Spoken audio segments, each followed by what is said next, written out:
প্রায় 22,000 কৃষককে আমরা প্রথম পর্যায়ে এই কৃষক কার্ডের সুবিধা আমরা তাদের কাছে পৌঁছে দিতে চাচ্ছি। সকল উপস্থিতবৃন্দ, আপনাদের নিশ্চয়ই মনে আছে যে এটি একটি রাজনৈতিক সরকার, বাংলাদেশের জনগণের ভোটে বর্তমান সরকার নির্বাচিত একটি সরকার।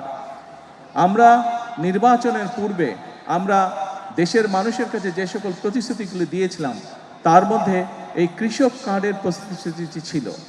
এর বাইরেও আমরা বলেছিলাম যে কৃষকদের, বিশেষ করে যাদের 10,000 টাকা পর্যন্ত কৃষি ঋণ ছিল, 25শে ফেব্রুয়ারি পর্যন্ত সেই কৃষি ঋণের সুদসহ 10,000 টাকা কৃষি ঋণ আমরা মওকুফ করব। আমরা কমিটমেন্ট দিয়েছিলাম নির্বাচনের পূর্বে। আল্লাহর রহমতে আমরা নির্বাচনের পরে প্রথম সপ্তাহের মধ্যেই আমরা সেই কাজটি সম্পন্ন করতে সক্ষম হয়েছি, যার মাধ্যমে সমগ্র বাংলাদেশে প্রায় 12 লক্ষ কৃষক এই সুবিধাটি পেয়েছে। আজকে আমরা হয়তো মাত্র 22,000 কৃষককে এই কৃষক কার্ডের সুবিধা আমরা এই মুহূর্তে পৌঁছে দিতে সক্ষম হয়েছি। বাট পর্যায়ক্রমিকভাবে ইনশাল্লাহ মন্ত্রণালয়ের কাছে, বাংলাদেশ সরকারের কাছে সরাসরি কৃষির সাথে সম্পর্কিত এরকম লিস্ট করা আছে কৃষি মন্ত্রণালয়ের মাধ্যমে। সেটা হচ্ছে প্রায় 2,75,00,000 কৃষক, তাই তো না? 2,75,00,000, 2,75,00,000 কৃষক। এই 2,75,00,000 কৃষকের কাছে পর্যায়ক্রমিকভাবে আগামী 5 বছরের মধ্যে পর্যায়ক্রমিকভাবে আমরা কৃষি কার্ড তাদের কাছে পৌঁছে দিব। সম্মানিত উপস্থিতিবৃন্দ, আপনাদের নিশ্চয়ই মনে আছে 1991 সালের কথা। দেশনেত্রী বেগম খালেদা জিয়া যখন সরকার গঠন করলেন 1991 সালে, উনি কিন্তু 5,000 টাকা পর্যন্ত কৃষি ঋণ মওকুফ করে দিয়েছিলেন। শুধু তাই নয়, 25 বিঘা পর্যন্ত যে কৃষি জমি ছিল সেটির খাজনাও সেই সময় মওকুফ করে দেওয়া হয়েছিল। শুধু তাই নয়, শহীদ রাষ্ট্রপতি জিয়াউর রহমান সেই সময় এই কৃষকদের, আমরা দেখেছি দেশ স্বাধীনের পরে কৃষকদের ফসল ফলানোর ক্ষেত্রে অনেক সমস্যা হতো। তার মধ্যে একটি বড় সমস্যা ছিল সেচের সমস্যা। সময় মতন তারা পানি পেত না কৃষক ভাইয়েরা। শহীদ রাষ্ট্রপতি জিয়াউর রহমান খাল খনন কর্মসূচি শুরু করেছিলেন, যার মাধ্যমে আমরা দেখেছিলাম 1 বছরের মধ্যে বাংলাদেশ কৃষিতে মোটামুটিভাবে ফসলে স্বয়ংসম্পূর্ণ হয়েছিল।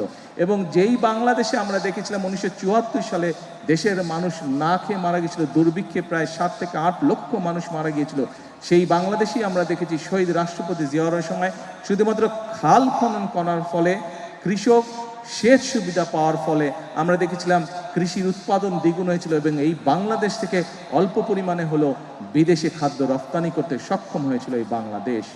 প্রিয় ভাই বোনেরা, সকল উপস্থিতিবৃন্দ, আমাদের লক্ষ্য হচ্ছে এই দেশের শতকরা 40% মানুষ কৃষির সাথে জড়িত। আমি, আপনি, আজকে আমরা যেখানে অতিথি হিসাবে আমরা যারা এখানে উপস্থিত আছে, মাঠে যত মানুষ উপস্থিত আছেন, এই মঞ্চে যত মানুষ উপস্থিত আছেন, আমি হয়তো সরাসরিভাবে কৃষির সাথে সম্পর্কিত নই, কিন্তু আমাদের পরিবারের কেউ না কেউ আছে যেই মানুষটি কৃষির সাথে সম্পর্কিত, সরাসরিভাবে এখনো সম্পর্কিত, আমাদের আত্মীয় স্বজন, পরিবার পরিজনের। অর্থাৎ বাংলাদেশে আমরা যত মানুষ আছি, প্রত্যেকটি পরিবার, 4 কোটি পরিবার আছে, প্রত্যেকটি পরিবারের কেউ না কেউ কৃষির সাথে সম্পর্কিত। অর্থাৎ এই দেশের প্রধান পেশাই হচ্ছে কৃষি। আমি ব্যক্তিগতভাবে বিশ্বাস করি, বাংলাদেশ জাতীয়তাবাদী দল বিশ্বাস করে, বর্তমান বাংলাদেশের মানুষের ভোটে নির্বাচিত বিএনপি সরকার বিশ্বাস করে যে এই দেশের কৃষক যদি সচ্ছল থাকে, এই দেশের কৃষক যদি বেঁচে থাকে, এই দেশের কৃষক যদি ভালো থাকে, তাহলে সমগ্র বাংলাদেশ ভালো থাকতে পারবে, সমগ্র বাংলাদেশের মানুষ ভালো থাকতে পারবে। এবং উপস্থিতবৃন্দ, আমাদের আপনাদের ভোটে নির্বাচিত বর্তমান সরকারের লক্ষ্যই হচ্ছে কৃষককে আত্মনির্ভরশীল হিসাবে গড়ে তোলা, কৃষককে সচ্ছল হিসাবে গড়ে তোলা। সেই জন্যই এই কৃষক কার্ড আমরা দিয়েছি।